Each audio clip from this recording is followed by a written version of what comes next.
Bhasikoro.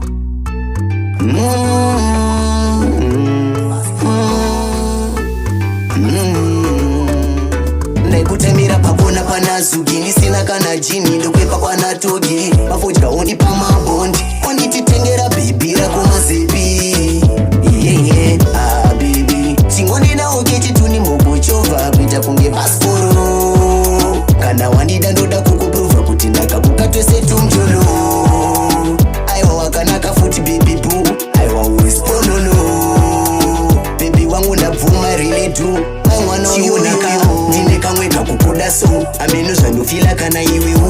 uripo tipo chance ndimbokuda so tuso chidzidzo kana tarangana murudo ndasuwa kukuona darling ndikutraya kukula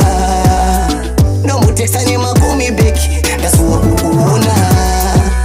hausiwo ndafiti uri cheti ndasuwa kukutsvoda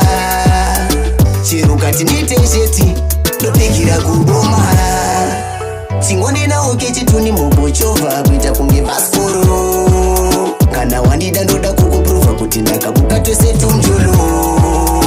aiwa wakanaka futi baby boo aiwa urisponono baby wangu ndabvuma really do mwana uyoyoyo ukandipe love imonitenderedza ndipe zvese time kumba ndokuperekedza zvatikaita zvakawanda usacherechedza handikubate rafu ndinokunyengetedza ukandipe love imonitenderedza ndipe zvese time kumba ndokuperekedza zvatikaita zvakawanda usacherechedza handikubate rafu ndinokunyengetedza chingondida ukechitudi mbokuchovha kuita kunge Bhasikoro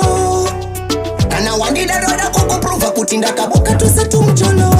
baby